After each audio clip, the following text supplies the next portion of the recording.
To what end should you devote your life? And another question might be, well, does it matter? Matter is an interesting word, because matter is matter, but matter is also what matters. And I would say that what matters is more real than matter. At least that's how you act. And then the question is, well, is there something you should be aiming at? It's a good question. That's the question of the meaning of life. And you know, one of the things that's supposed to happen when you come to university is that that's the sort of question that should be addressed. And as far as I can tell, and this might just be my more cynical side, what I see happening to university students, generally speaking, is that they come in clinging to the wreckage of their culture and floating with the pieces, and those pieces are taken away by professors who tell them that everything can be deconstructed and nothing has any real meaning. And it's like when you're finally educated, it's when you're floating out on the ocean and you've got nothing to stay afloat with. It's like, well, then you're done and you can graduate. And it's like, I don't see that as useful. Quite the contrary.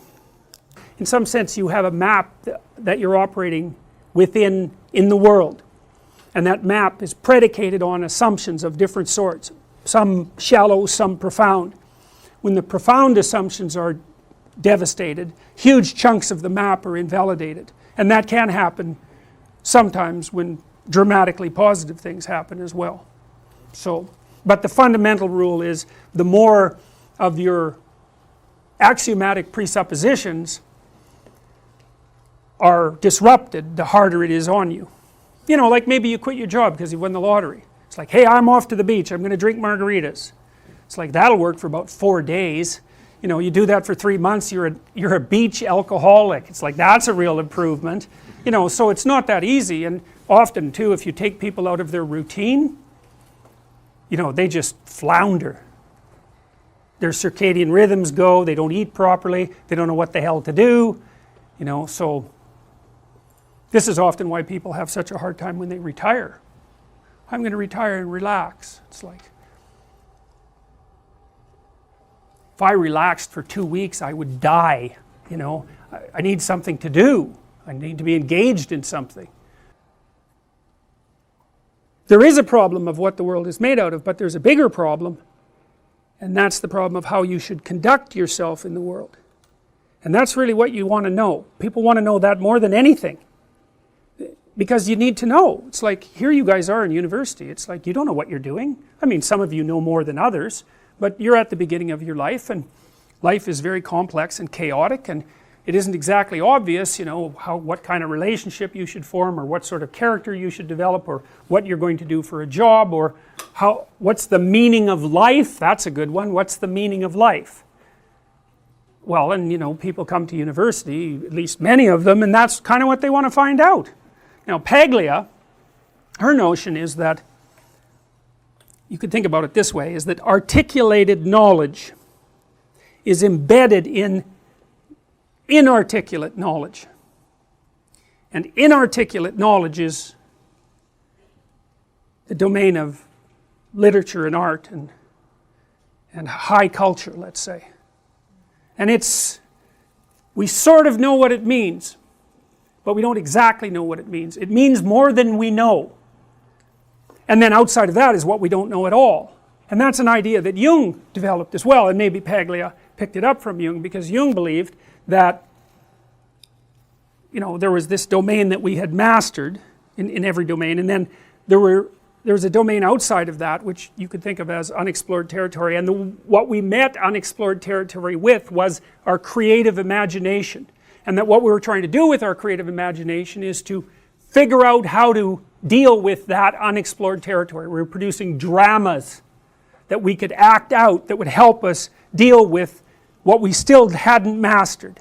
And then outside of that, there's just what we don't know at all. And Paglia's idea, and this was Jung's idea, was that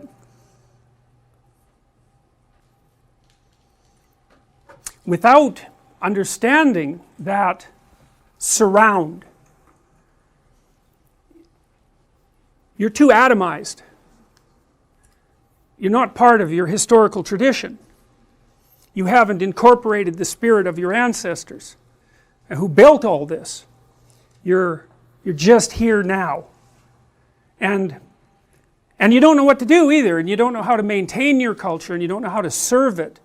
And you might say, well, why should you serve your culture? And well, I have a hypothesis about that.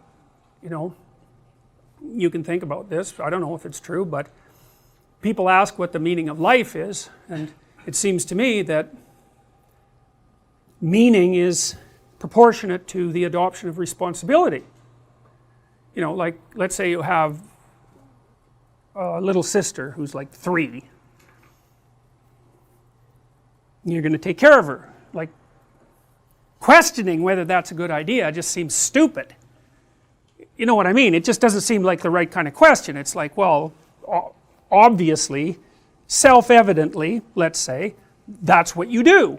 And do you find it meaningful? It's like, probably, interacting with a little kid. When I had little kids, when they were like 2 or under, we took them out to see their relatives, and they were older people, and they watched that 2-year-old like it was a fire. Every second that little kid was in the room, every single adult was focused on him or her. That's something that people attend to, and that's a source of meaning. And what else is meaningful? Well, your family relationships are meaningful to you, and maybe the responsibility that you adopt as a friend, that seems meaningful. Maybe your decision to pursue a particular career and be of some utility in society, part of that's governed by your desire to establish some security and get ahead. It's fine, but you're also playing an integral role in the maintenance of the structure that supports you. And my observation has been that in my clinical practice is that people just have a hell of a time if they don't slot in somewhere. You think, I got to go to work at 9 in the morning, and I've got this rigid schedule. It's like, it's probably a good idea to be grateful for that, because what I've noticed is that if people pull out from those externally scaffolded systems, they drift. They get depressed, they get anxious, they don't know what to do with themselves. They're kind of like sled dogs with no sled. And we're kind of like sled dogs, as far as I can tell, beasts of burden. Like, we need a load, man. We need a load. And the question is, what sort of load do you need? And here's why I think we need that. I've been thinking about how to figure out what's real for a long time. And because I'm an existentialist, I'm operating under the presupposition that you can tell what people believe by watching how they act. I don't care what they say. I don't care what their statements are about their view of reality. Because the relationship between that and their actual actions is certainly not perfect, and sometimes doesn't even exist. One thing I've noticed is that no one argues with their own pain. Everyone who hurts acts as if they believe that pain is real. So we could say the ultimate reality is pain. That's how people act. It's in keeping with the claims of many religious traditions. The Jews are always recollecting past pain. The Christian God is a crucified person. There's a fair bit of pain there. For the Buddhists, the fundamental maxim is that life is suffering. And it seems to me that there's a metaphysical claim there. And the metaphysical claim is that pain is real. Now, of course, it depends on what you mean by real. But people act as if their pain is real. So that's a good place to start. Now, that poses a problem.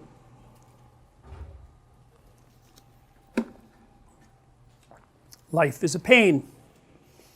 Life is suffering, let's say. And why is that? Well, it's because you can be broken, hurt, and destroyed. And so that seems pretty self-evident. And worse, you know it. And that makes people unique. Like, that's our self-consciousness, right? That's really what separates us in some sense from other creatures. I mean, other creatures have some self-consciousness, like a chimp can learn to recognize itself in a mirror, and so can a dolphin, but you know, that's pretty bare bones self-consciousness, you know. Real self-consciousness is the knowledge of your boredom.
borders, and not only in space but in time.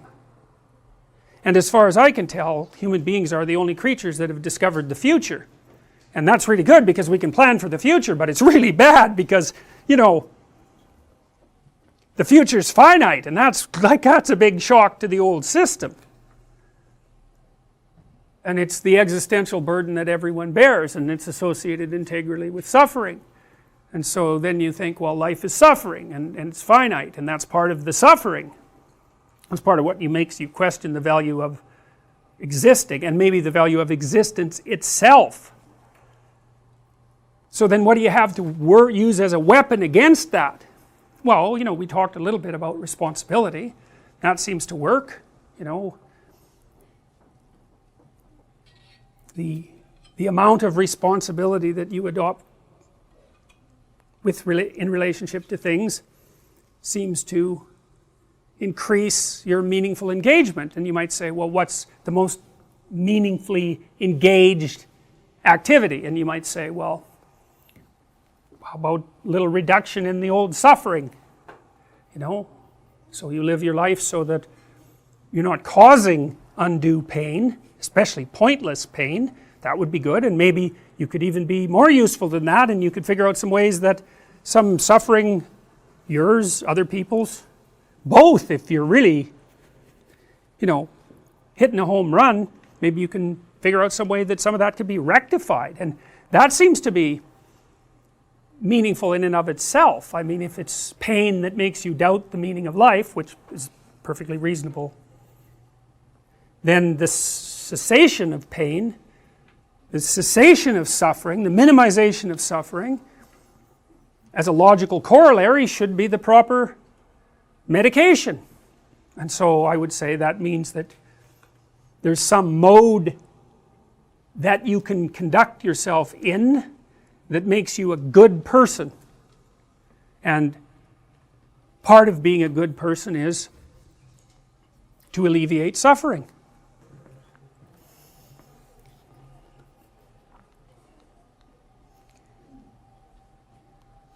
The first thing I'm going to propose to you, and we'll talk about this a lot, is that you inhabit a story. That the framework through which you look at the world is actually a story. And here's the story. The story is, you're somewhere, and you're going somewhere. And, you know, that can be conceptual or whatever. It's that, but there's a gradient between where you are and where you're aiming at, which means no more really than you're doing something while you're sitting there. And hypothetically, you're aiming for something better. And so you're in a state of insufficiency, always.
the insufficiencies change, and then you're trying to rectify the insufficiency, and you presume that your current state is less preferable to the state that you're aiming at.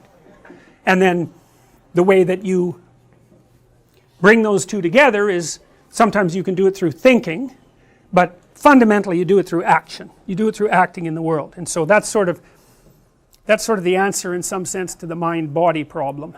You have a conceptual structure, but when you implement it, you're implementing it not abstractly, you're implementing it through action. And so that's the basic story. It's not a very interesting story, but it's the framework through which you view the world. So it's a value-laden framework. Otherwise you wouldn't be able to act and you wouldn't know what to look at. So it's a value-laden framework. You look at the world through a value-laden framework. So then we might say, well, what is the optimal value-laden framework? That's what we're going to try to figure out. Whatever you might say about the underlying metaphysics, it's not true the way science is true. And that could be okay because there might be more than one form of truth. In fact, I think there is. I think there's pragmatic truth, and I think pragmatic truth is actually deeper than scientific truth. And pragmatic truth is the truths that enable you to act in a manner that improves the probability, roughly speaking, of your existence and your reproduction maximally.